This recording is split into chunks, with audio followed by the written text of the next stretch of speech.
पण प्रश्न असा आहे की आपण सगळ्यांनी आपल्या चॅनलमध्ये जे सगळे सांगत होते आकडे येत होते ते काय होते मग ते असेच होते ना की असली तर अटीतटीची असेल. आता ही अटीतटीची वाटते का? नाही आता हे म्हणजे मग माझं म्हणणं ते हा जर लँडस्लाईड हा याचं कारण काय काय तुम्ही हे करणार? प्रश्न असा आहे की बघा प्रश्न आहे शेवटपर्यंत लाडकी बहीण म्हणता लाडकी बहिणीची योजना आणली पण काय महिलांच्या प्रतिक्रिया आपल्या चॅनलवर आपण काय सांगत होत्या महिला पण एका हाताने काढून घेतलं ना डबल काढून घेतलं हे महिला सांगत होत्या. दुसऱ्या बाजूला ज्या पद्धतीने खोक्याचं सगळं राजकारण झालं ते काल पण आपण वसई विरारमध्ये हे काय होतं मग मग तिथं ठाकूर पिछाडीवर आणि पिछाडीवर ठाकूर आहे म्हणजे मग कसं असेल हे हा प्रश्न आहे ना. नाही ते पण आपलं मत सांगावं नाही हो हे सगळं फेक नरेटिव्ह सगळं तुम्ही केलेलं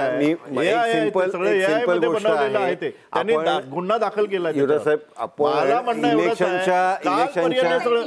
सायबर क्राईमला तक्रार केलेली आहे. सिद्ध होऊ दे. हे जे दादा बोलले माझे बंधू जे आता बोलले त्याच्याबद्दल मला बोलायचं आहे. लोकसभेपर्यंत गृहमंत्री आणि अंबानी लोकसभेला कुठे गेले होते?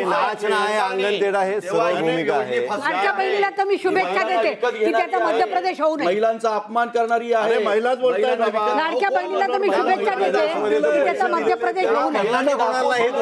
मध्य प्रदेश कर्नाटक होणार नाही हा विषय बघितलं की नाही. पहिल्यांदा बघितलं एक मोठा नेता सरचिटणीस राष्ट्रीय तो तिथे बसतोय पैसे त्याची डायरी हे सगळं एकच आहे याच्यामध्ये ज्यावेळेस आपण हारतोय त्यावेळेस पूर्णपणे या गोष्टी दिसतात. युवराजी स्ट्रॅटेजी म्हणून तुमच्याकडे काही नव्हती.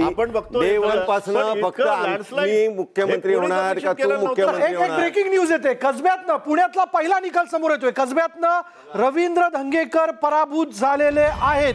तिथं हेमंत रासने विजयी झाल्याचं आपण बघतोय. निकाल समोर येतोय. हेमंत रासने यांनी यंदा हा गड दोन्ही गोष्टींनी त्याला हा मोठा विजय मिळवून दिलेला आहे. महाराष्ट्राची इच्छा आहे कार्यकर्त्यांची इच्छा आहे की देवेंद्र फडणवीसांनी परत मुख्यमंत्री व्हावं. हो यावरून हे आपण समजू शकतो की महाराष्ट्राची आणि जनतेची इच्छा आहे की देवेंद्रनी महाराष्ट्राचं मुख्यमंत्रीपद भूषवावं.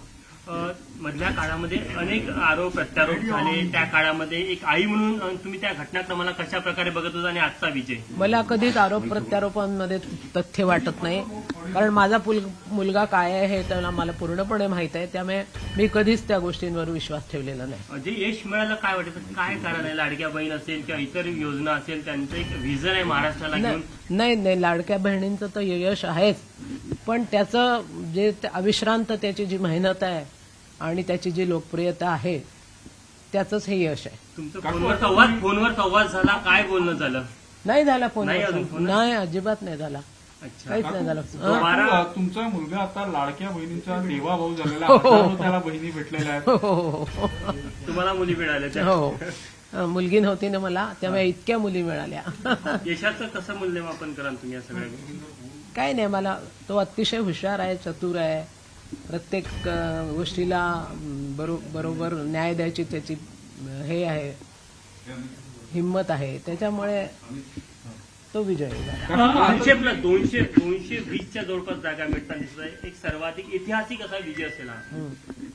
बरोबर आहे ना. त्यांनी वर्षाच्या सुरुवातीपासून आणि तसं 5ही वर्ष त्यांनी व्हिजन ठेवलं हे आपल्यासमोर आणि त्या दृष्टीने त्यांनी मेहनत केली. 24 तासातले तो मुलगा 2-3 तासाच्या वर झोपलेला नाहीये कधी.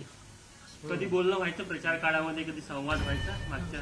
नाही तो नाही काही नाही कारण तो इतका बिझी होता की सकाळी उठल्याबरोबर बाहेर पडायचं रात्री केव्हा तरी यायचं त्यामुळे विशेष काही संवाद नव्हता होत. आता त्याला मुख्यमंत्री म्हणून तुम्हाला पाहायचं आहे का? तुमची इच्छा आहे? पाहिलेलं आहे मी त्याला मुख्यमंत्री म्हणून. मला मुख्यमंत्री परत एकदा मी त्याला मुख्यमंत्री झालेलं पाहिलं आहे. त्यांनी किती चांगलं काम केलं लोकांनी किती प्रशंसा केली हे पण मला माहिती आहे आणि आता पण तो मुख्यमंत्री होणार. 5 वर्षाच्या अनुभवानंतर तो अतिशय उत्कृष्टपणे वरती जाईल.